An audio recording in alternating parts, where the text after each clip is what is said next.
Fala galera, tranquilo, beleza? Uma boa? Estamos de volta, professor Wagner Souza na área e vamos continuar com o nosso mini curso de análise sintática.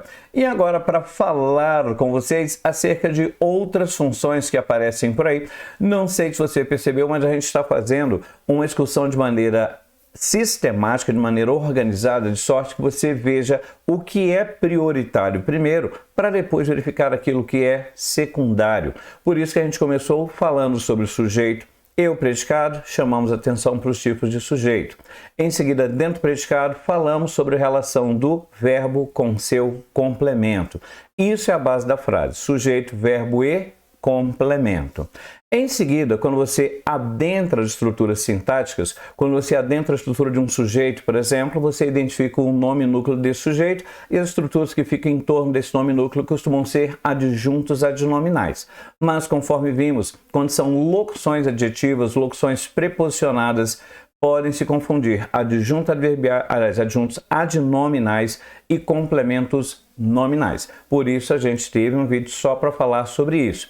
Agora vou falar de outros acessórios que aparecem aí na frase, inclusive em boa parte das situações associados à pontuação. Não é o caso do agente passiva, mas a questão do aposto e do vocativo são termos normalmente associados a alguma pontuação. Então vamos comentar aí um pouquinho acerca dessa turma. Vamos lá então. Para começo de conversa, o que é o aposto? O nome aposto já é bem sugestivo. O aposto nada mais é do que um esclarecimento posto acerca de um antecedente. É um acréscimo de informação. Ou seja, o aposto nada mais é do que uma expressão de natureza explicativa. E justamente porque o aposto explica uma coisa, às vezes ele é confundido com o predicativo do sujeito. Veja, o aposto é um esclarecimento posto acerca de um antecedente qualquer. Então, se você tem um antecedente, um objeto direto, por exemplo, e você coloca um acréscimo de informação acerca desse objeto direto, é um aposto. Se você tem um objeto indireto e acrescenta informação acerca desse objeto indireto, é aposto. Se você tem um adjunto adverbial e você acrescenta informação acerca do adjunto adverbial, esse acréscimo é aposto. Agora, se você tem um sujeito e acrescenta informação acerca desse sujeito, aparece uma dúvida. Por quê? O aposto ele faz referência ao sujeito acrescentando informação acerca do sujeito. Acontece que existe um outro carinha que vira e mexe faz isso também, o predicativo do sujeito. Acontece que o predicativo do sujeito ele pode vir ligado ao sujeito mediante verbo de ligação. E aí a gente não vai ter dúvida, a gente vai ver o verbo de ligação lá, a gente vai saber que aquele termo é um predicativo do sujeito. Beleza. Agora, e se esse predicativo vier solto? Se esse predicativo vier sem o verbo de ligação? Aí muita gente boa acaba fazendo confusão. Por isso, convém que aqui a gente também chame atenção para a forma de a gente fazer essa distinção entre o que é o aposto e o predicativo. Acompanha aí, ó. Nessa frase, Ana, a filha mais velha, era tímida. Tá vendo essa informação aí, a filha mais velha? É justamente um acréscimo de informação acerca de Ana, que é um sujeito dessa frase. Isso, de fato, é um aposto, é um esclarecimento posto acerca do antecedente Ana. Agora, observe o que acontece com a frase de baixo. O rapaz, desesperado, não parava de chorar. Tá vendo esse termo desesperado que aparece aí? Ele também está fazendo referência a um sujeito, o sujeito rapaz. Só que ele não é aposto, ele é um predicativo do sujeito. É o que eu falei, é um predicativo solto. O que acontece é que o predicativo solto ele vem pontuado muitas vezes logo após o sujeito. E é exatamente a mesma percepção que a gente tem de um aposto, porque o aposto também apareceu aí, no caso da filha mais velha, apareceu colocado entre vírgulas logo após o sujeito. É por isso que as pessoas olham e confundem o que é o aposto e o que é o predicativo. Além disso, a gente tem a péssima mania de pensar gramática pelo sentido. A gente passou a vida toda trabalhando gramática pelo sentido e aí a gente acaba se confundindo e, pasmem, até examinadores de provas de concurso às vezes se confundem com a diferenciação. Por quê? Pensando de maneira interpretativa, pensando de maneira semântica, o aposto e o predicativo são muito parecidos mesmo. Por quê? Os dois estão explicando alguma coisa acerca do sujeito. E alguém fala, não, professor, mas ali o desesperado ele está qualificando o sujeito. Mas quando eu digo que Ana era a filha mais velha, eu não estou, de certa maneira, qualificando Ana? Não, professor, mas aí eu estou explicando uma coisa acerca de Ana. Mas quando eu digo que o rapaz está desesperado, eu não estou explicando acerca do rapaz? Está vendo como pensar interpretando, pensar com um sentido, vai fazer vocês confundir cedo ou tarde? É justamente por isso que eu digo para você, olho no lance, vou mostrar para você como é que você faz a distinção entre o aposto e o predicativo do sujeito quando ambos aparecem fazendo referência ao sujeito. Acompanhe aí, como diferir, como não mais confundir o aposto com o predicativo. Bom, observe que o aposto que aparece ali, a filha mais velha, para distingui-la do predicativo, a filha mais velha tem por núcleo o substantivo filha. Tá vendo? A palavra mais importante do meu aposto é o substantivo filha. O aposto, ele tem núcleo substantivo quando ele aparece aí para expressar alguma informação acerca do sujeito. Já o predicativo é a palavra desesperado, que nada mais é do que um adjetivo. É um rapaz qualquer? Não, é um rapaz desesperado. Desesperado no contexto, portanto, é um núcleo adjetivo. É assim, portanto, que você vai fazer a distinção entre o que seria o aposto e o predicativo do sujeito. Então, lembrando, essa confusão, essa dúvida só vai acontecer se tivermos uma expressão entre vírgulas fazendo referência a um sujeito. Se a expressão está entre vírgulas fazendo referência ao sujeito, explicando algo, qualificando o sujeito, a gente vai ficar na dúvida se é aposto ou predicativo. Então, o que a gente faz?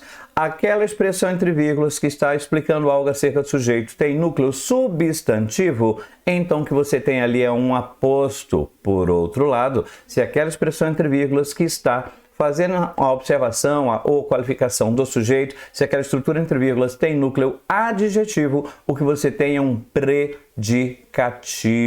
Então a ideia é justamente você ficar de olho no núcleo dessa expressão entre vírgulas que faz referência ao sujeito. Se o núcleo dela for um substantivo, o que você tem é um aposto. Se o núcleo dela for um adjetivo, o que você tem é um predicativo. E eu tenho uma outra coisinha a falar também acerca do aposto. O nome aposto é bastante sugestivo, né? O aposto está ali, está a posto, tá ligado, tá de olho, tá tirando serviço, tá de plantão. O aposto, ele está ali, a postos, tá de olho, tá ligado, tirando serviço, de plantão. O aposto, ele está a postos. O aposto faz referência ao antecedente, não é isso? Nesse caso é o sujeito, Ana, não é? Então, já que o aposto está a postos, se você retirar o antecedente, o aposto reage na hora. Ele olha para o lado, senhor, vai sair da frase, senhor? Não há problema, fica no seu lugar, senhor. O aposto ele vai lá e fica no lugar do antecedente dele, se o antecedente dele for retirado da frase. Wagner, como assim? Observa aí o que vai acontecer. Veja aqui no nosso exemplo, você tem o aposto, a filha mais velha, fazendo referência ao sujeito Ana, não é? Imagine que você simplesmente não tivesse mais esse sujeito e também, naturalmente, retirasse as vírgulas. E, óbvio, ajustasse a inicial maiúscula. A frase não ficaria assim, ó. A filha mais velha era tímida? Quem é o novo sujeito dessa estrutura que sobrou? A filha mais velha. Ou seja, o aposto deixa de ser aposto e se torna um novo sujeito dessa nova frase. O aposto, ele tem justamente as características, como ele faz ali referência ao antecedente dele, se porventura o antecedente dele sair da frase, o aposto deixa sua função positiva e assume a função do antecedente. Em outras palavras, o aposto equivale ao antecedente dele, equivale sintaticamente, de sorte que eu posso fazer essa brincadeira, inclusive aqui, ó, eu posso trocar a posição do aposto com o antecedente dele. Imagine a troca de posição, vai ficar a filha mais velha, vírgula, Ana, vírgula, era tímida. Se eu mudar a posição dos termos, a filha mais velha, que vai aparecer primeiro, passa a ser o novo sujeito, e Ana, que ficaria entre vírgulas, passa a ser o novo aposto. Ou seja, o aposto efetivamente equivale sintaticamente ao antecedente dele. Como existe essa equivalência sintática, eu posso trocar a posição de um pelo outro, eu mantenho a coerência da frase, lógico que eu vou alterar as relações sintáticas, né? Conforme disse, se eu mudar a posição, a filha mais velha, vírgula, Ana, vírgula, era tímida. Você tem a filha mais velha agora como novo sujeito e Ana passa a ser o novo aposto. Então você muda as funções sintáticas. Mas existe uma equivalência que me permite trocar um pelo outro. Professor, eu sempre vou conseguir fazer isso? Não, não é sempre que você vai conseguir fazer isso. Às vezes a frase é estruturada de uma maneira tal que não é só você girar e trocar a posição de um outro, tá? Mas é comum que você tenha o aposto equivalendo ao antecedente dele, de sorte que se você retirar o antecedente, o aposto vai lá e se encaixa no lugar para não deixar furo na frase. E o predicativo? O predicativo consegue fazer isso? O predicativo consegue substituir o antecedente dele? Não. Por quê? Porque o predicativo tem um núcleo adjetivo, lembra? E o adjetivo, gente, convém que você saiba, o adjetivo só pode ser duas coisas na sintaxe. Ou ele é adjunto nominal ou ele é predicativo, só. O adjetivo não pode ser mais nada, sintaticamente falando. Repito, o adjetivo só pode exercer duas funções sintáticas. Ou ele é predicativo, ou então ele é adjunto adnominal. Qual é a diferença? O predicativo, ele sempre vem separado do sujeito que ele qualifica de alguma forma. Ou ele vem separado desse sujeito que ele qualifica mediante a presença de um verbo de ligação ou outro verbo qualquer, ou ele vem separado do sujeito que ele qualifica, como aconteceu aí no exemplo, mediante a presença de vírgulas ou travessões, parênteses, alguma pontuação. O fato é que o predicativo do sujeito sempre aparece estruturalmente separado do sujeito, ou por um verbo ou por pontuação. E um adjunto, o nome já diz, o adjunto aparece junto ao nome que ele qualifica. Então, se você tiver um adjetivo que está ali juntinho do nome núcleo do sujeito, conforme vimos aí anteriormente, é adjunto adnominal. Artigos, pronomes, adjetivos e numerais que se apresentam junto ao nome núcleo são adjuntos adnominais. Lembra que a gente viu isso lá no outro vídeo? Pois é. Então, o adjetivo, quando aparece junto do nome núcleo, é um adjunto nominal. Quando ele aparece separado desse núcleo de sujeito que ele está qualificando, separado por verbo ou separado por pontuação, trata-se de um predicativo. Beleza? Então, por ser um adjetivo, o núcleo do predicativo é um adjetivo e por ser adjetivo, ele não pode entrar no lugar do sujeito rapaz que aparece aí. Por quê? Porque adjetivo só pode ser ou predicativo ou adjunto nominal. Já o aposto que tem núcleo substantivo pode ser o que ele quiser. O substantivo é o cara. O substantivo pode ser o que ele quiser. Pode ser núcleo do sujeito, núcleo de aposto, núcleo vocativo, núcleo de objeto direto, núcleo de objeto direto. Ele pode ser o que ele quiser. Por isso aqui, já que é o substantivo o núcleo de um aposto, se for o caso, ele pode se transformar no antecedente ao qual ele se refere, beleza? Então, o adjetivo ele não tem essa possibilidade, mas o aposto, como tem núcleo substantivo, pode se transformar no antecedente dele. Ele equivale sintaticamente ao antecedente dele, beleza? Muito bem, essa forma que aparece aí é a forma básica de aposto. É o chamado aposto explicativo. Ele aparece como uma explicação, um acréscimo de informação que quebra a estrutura da frase e por isso é pontuado. Porém, há outras formas de apresentação do aposto. Veja aí, ó. Há ocasiões em que o aposto resume um antecedente numerado. Isso acontece muito com sujeitos numerados. Veja aí, ó.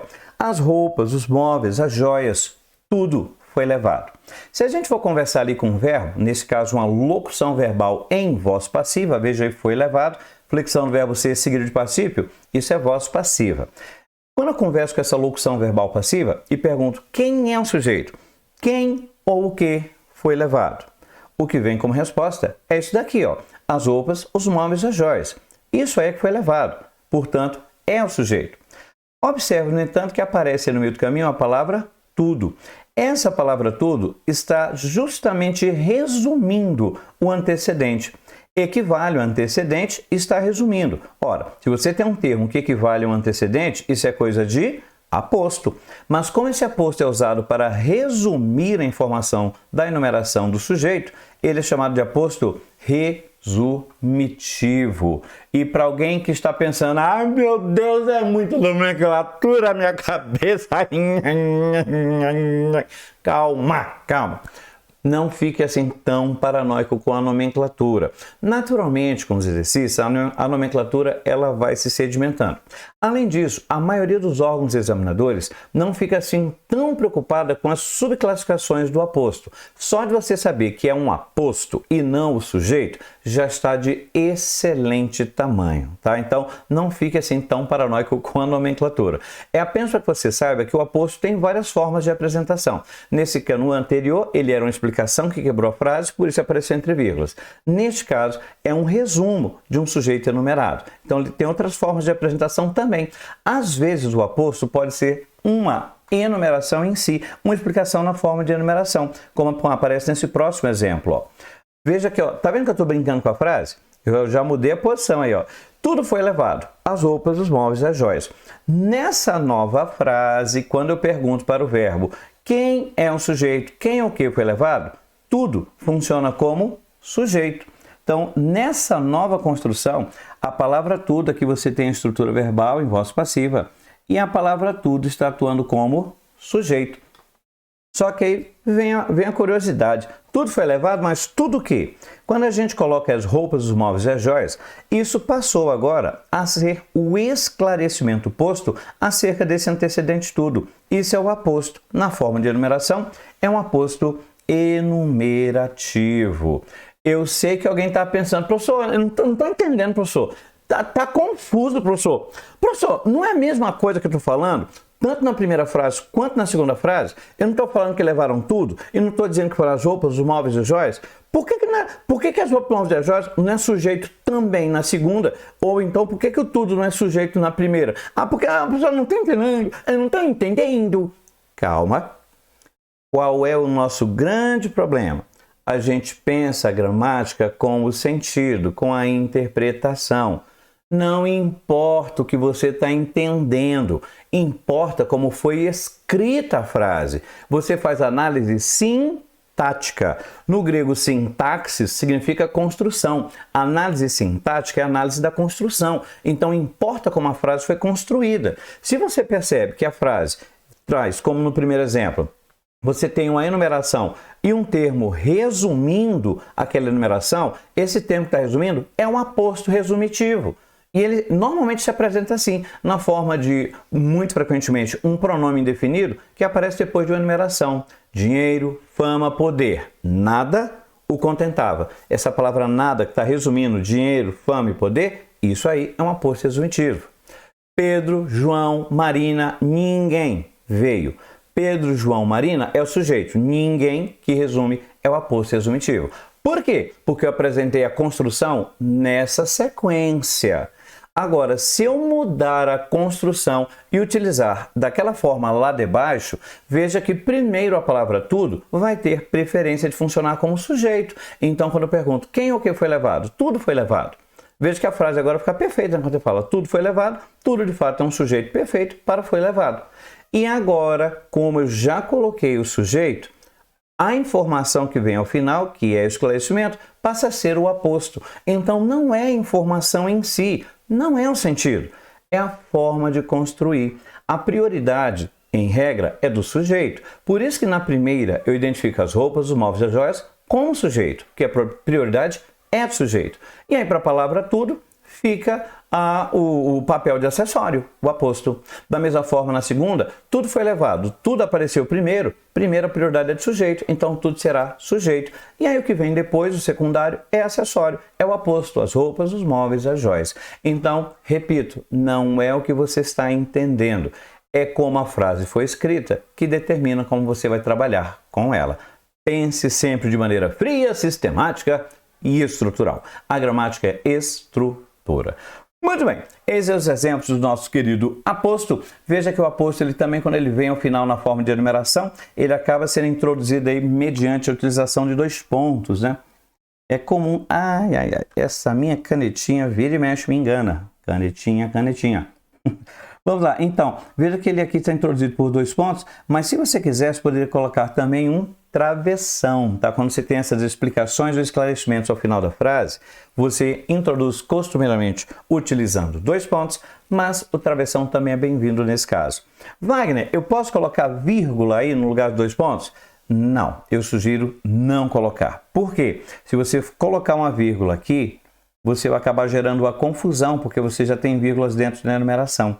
Então, não coloque vírgulas aí nesse caso. Beleza? Muito bem. Falamos aí sobre o aposto. Vamos agora avançar para o próximo, o vocativo. Essa palavra vocativo tem a mesma raiz latina da palavra voz, da palavra evocar, da palavra vocação. O vocativo nada mais é do que um chamamento. O vocativo serve basicamente para chamar a atenção do interlocutor. Muito bem, eis então aí o vocativo é um termo independente que serve tão somente para chamar a atenção daquele a quem se dirige a frase, ou seja, é um chamamento. Galera, entendam, o vocativo é um desunido. O vocativo, gente, não se refere a nada do que está na frase. Ele não se relaciona com sujeito, nem com verbo, nem complemento, nem com acessório nenhum. O vocativo, ele diz respeito a algo que está fora da frase, que é a pessoa com quem eu estou falando. Por isso, já que o vocativo é um desunido, ele nunca vai vir conectado a ninguém. Ele sempre vem separado. É um desunido, ele sempre vem separado por pontuação. Não importa se está no início, no meio ou no final, o vocativo sempre é pontuado. Mesmo que você não sinta a mínima pausa, o vocativo obrigatoriamente é sempre pontuado, porque ele não se relaciona com ninguém na frase. Vejamos aí alguns exemplos. Veja aí. Não sei, Maria, se voltarei para Salvador, longura tamanho, me dá uma leseira. Veja que nessa frase aí, quando você fala, não sei, Maria, o termo Maria é o vocativo, é o nome da pessoa com quem eu estou falando. E veja que quebrou a construção da frase, né? Tanto quebrou aí com um acessório que quebra a frase, que eu posso até tirar daqui, ó, e unir o que vem antes só que vem depois. Não sei se voltarei para Salvador. O termo Maria, portanto, é um acessório que quebra a frase, por isso a pontuação.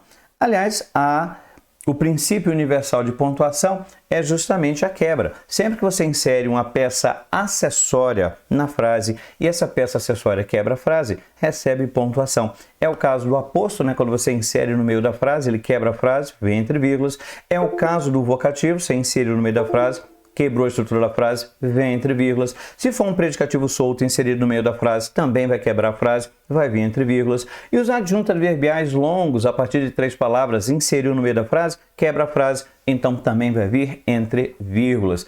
Com isso que eu estou dizendo para você é que existem certas funções sintáticas, certos acessórios, por assim dizer, que já são naturalmente associados à pontuação, né? O vocativo é um deles, o aposto também. Vimos lá que a gente confunde o aposto com o predicativo solto? Pois é, o predicativo solto também vem entre vírgulas e o adjunto adverbial eventualmente também será pontuado. O fato é que quando eu coloco Maria nessa frase aí, é justamente para chamar a atenção da pessoa com quem estou falando. Wagner, quer dizer então que o vocativo é o nome da pessoa? Não, não, não, não, não. Não. O vocativo não precisa ser o nome da pessoa. O vocativo pode, mas não precisa ser o nome da pessoa. Vocativo é qualquer expressão de núcleo substantivo que eu utilizo para chamar a atenção da pessoa com quem estou falando. Pode ser o nome dela ou qualquer outra expressão. Verifique os exemplos que vem na sequência. Ó. Senhoras e senhores, neste momento damos início à cerimônia. Veja que essa expressão senhoras e senhores é o vocativo. É a expressão com núcleo substantivo, nesse caso substantivo senhoras, substantivo senhores, que eu utilizo para chamar a atenção dos interlocutores. Da mesma forma, venho aqui para uma conversa franca, caro eleitor. Essa expressão caro eleitor, de núcleo substantivo eleitor, é a expressão que eu utilizo para chamar a atenção da pessoa a quem eu estou dirigindo a minha frase. Isso então é o vocativo. E conforme você pode perceber, não importa se é no meio, no início ou no final, o vocativo sempre é pontuado. Beleza? Muito bem, e agora só nos resta falar desse carinha, o agente da passiva. Que é isso, minha mãe? Bem, o agente da passiva é o que o nome dele diz. Ele é o termo agente em uma estrutura que esteja em voz passiva. Vale lembrar que na voz ativa o sujeito age. Na voz passiva o sujeito sofre, recebe a ação. E é comum que quando você coloque uma frase um sujeito que sofre ação, você coloque o termo lá que está exercendo essa ação sobre o sujeito passivo, o sujeito que sofre ação. Esse termo que indica quem é que está agindo sobre o sujeito passivo é chamado termo agente da voz passiva, ou simplesmente o nosso carinha aí, agente da passiva. Naturalmente, você só vai encontrar agente da passiva em frases que estejam em voz passiva. Por isso, é sempre muito bom recordar, a voz passiva é montada com essa duplinha aqui, ó, uma flexão do verbo ser, seguida de particípio. Todas as vezes que você tiver essa sequência, ser mais particípio, você tem uma estrutura em voz passiva. Alguns autores admitem que também é possível montar a voz passiva com outros verbos, além do verbo ser. Por exemplo, Pedro Celso Luft sugere o que ele chama de voz passiva de estado, com uma flexão do verbo estar e o particípio na sequência. Então, em teoria, é possível você indicar sentido passivo com outras estruturas, mas eu devo dizer que essa que aparece aqui é a estrutura clássica de voz passiva na língua portuguesa. Então, para você ter o agente da passiva, você vai ter que identificar essa estruturinha ser mais particípio primeiro. Identificou a estrutura ser mais particípio, você sabe que a frase está em voz passiva.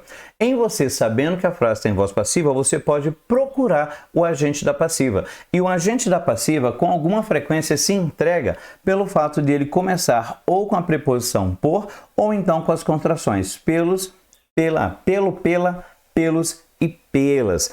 É possível também aparecer agente da passiva com a preposição de, mas isso é bastante raro. O normal é que você tenha a preposição por ou as contrações pelo, pela, pelos e pelas. Vamos a exemplos? Olha aí, ó. A ponte foi inaugurada pelo governador. Para começo de conversa, eu identifico que isso é voz passiva por conta da própria construção. Foi é uma flexão do verbo ser, inaugurada é o particípio do verbo inaugurar. Inaugurar, inaugurado. Mas como eu estou falando da ponte que é feminino, a ponte foi inaugurada. Identifiquei isso como voz passiva. Veja que o termo ponte é o sujeito passivo. A ponte ela não está inaugurando, a ponte está sendo inaugurada. Ora, se a ponte não pratica ação e sim sofre ação, quem é que está agindo sobre ela? Quem é que está inaugurando essa ponte? O termo governador. A estrutura está em voz passiva, reconhecida pelo ser mais particípio, e isso me autoriza a considerar que pelo governador nada mais é do que o agente da passiva. É ele que, no final das contas, age sobre esse sujeito passivo ponte que aí está. Então, o agente da passiva está aí caracterizado estruturalmente, nesse caso, pela contração pelo. Outro exemplo, tais teorias seriam ainda comprovadas mais tarde por físicos e químicos. Fique de olho porque o examinador vira e mexe vai tentar enganar você. O que ele faz? Ele pode distanciar o verbo ser do particípio, mas aí está aqui, ó, está na sequência, está aqui o verbo ser, na forma seriam, e aqui comprovadas, que é o particípio do verbo comprovar. Enxerguei que isso é ser mais particípio, já sei que isso é voz passiva. Se é a voz passiva, opa, é sujeito passivo. E de fato, as teorias não estão comprovando, as teorias seriam comprovadas. Teoria é um sujeito passivo. Então, cadê o agente da passiva? Se as teorias serão comprovadas, quem é que vai praticar a ação? Quem é que vai comprovar? Ora, os físicos. Está vendo aqui a preposição por, entregando o agente da passiva? Por físicos e químicos, portanto, é o agente da passiva. Cuidado também com as estruturas invertidas. O examinador ele faz 1001 coisas para tentar enganar você na hora da prova. Então, toma cuidado. Olha aí, ó.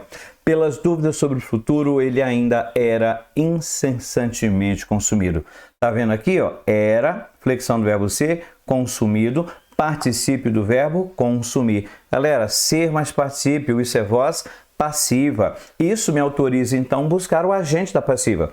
Se ele era consumido, quem é que está agindo sobre ele e o consumindo? As dúvidas sobre o futuro. Está vendo aqui o pelas, a contração da preposição per com o artigo as formando pelas, mostra que nós temos aí o agente da passiva. No contexto, então, fica ligado. Se você fosse colocar na ordem direta, ficaria: ele ainda era incessantemente consumido pelas dúvidas sobre o futuro.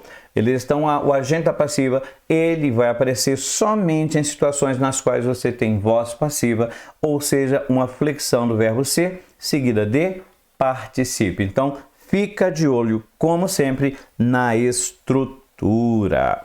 Muito bem. E vamos então levar para a prática isso que a gente viu. Falamos sobre o aposto, o vocativo e o agente da passiva. Vamos aqui encarar algumas questões de prova. Veja aí, ó.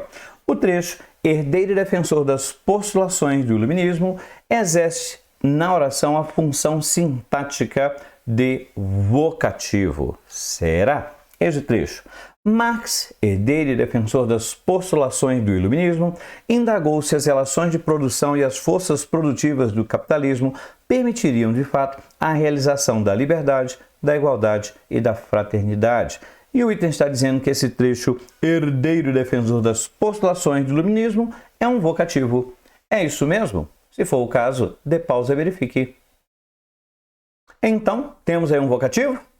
Claro que não! Lembre-se de que o vocativo é uma evocação, é um chamamento. Você está chamando a atenção do interlocutor. Quando eu digo herdeiro e defensor das postulações do iluminismo, eu estou chamando a atenção da pessoa a quem eu dirijo o meu texto?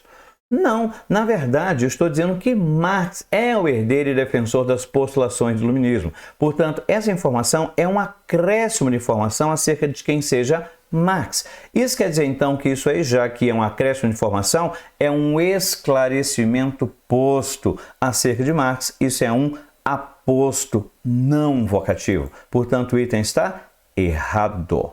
Tranquilos? Mais uma, vamos lá. Eis aí, ó. O nome Jean Ziegler está entre vírgulas por constituir um vocativo. Eis o trecho. Mais preocupante, no entanto, é a situação criada pelo relator da ONU para o Direito à Alimentação, Jean Ziegler, que classificou os biocombustíveis como um crime contra a humanidade. E o item está dizendo que essa expressão Jean Ziegler, que aparece aqui no meio do caminho, está entre vírgulas porque é um vocativo. É isso mesmo? Se for o caso, dê pausa e verifique. E aí, certinho, beleza, numa boa? Gente, vamos lá. É o nome do sujeito. Basta ser o nome da pessoa e aí eu posso assumir que é um vocativo? Não. O que eu falei? O vocativo tem que ser utilizado na frase para chamar a atenção do interlocutor. No contexto que eu estou falando é mais preocupante, Jean Ziegler. Ô, Jean Ziegler, presta atenção. Oh, presta atenção, Jean Ziegler. Presta atenção, rapaz. Mais preocupante, eu estou usando a expressão Jean Ziegler para chamar a atenção de alguém? Não, na verdade, no contexto, quem é esse carinha aí? Quem é o Jean Ziegler? Ora, o Jean Ziegler nada mais é do que o relator da ONU, que falou que biocombustível é um crime contra a humanidade. Ou seja, quando eu coloco o nome dele aí, isso é um acréscimo de informação acerca de quem seja relator da ONU. Se é um acréscimo de informação, isso é um esclarecimento posto acerca de quem seja relator. Isso é um aposto, então, não um vocativo. E, de novo, o item está errado.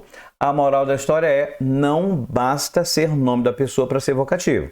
Na verdade, eu tenho que usar, e também não precisa ser nome para ser vocativo, não. É qualquer expressão de núcleo substantivo que eu utilizo para chamar a atenção do interlocutor. Nesse caso, eu não uso Jean Ziegler para chamar a atenção da pessoa a quem eu dirijo o meu texto. Na verdade, Jean Ziegler é um esclarecimento posto acerca de quem seja relator da ONU, portanto, é um aposto. Beleza? Muito bem, então, o item está errado, isso não é um vocativo, isso é um aposto, item novamente errado. E mais um, eis aí, ó.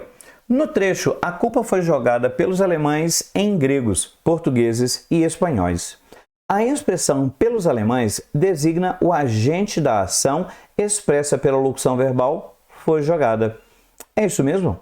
Dê pausa e verifique. E aí, certinho, beleza, uma boa?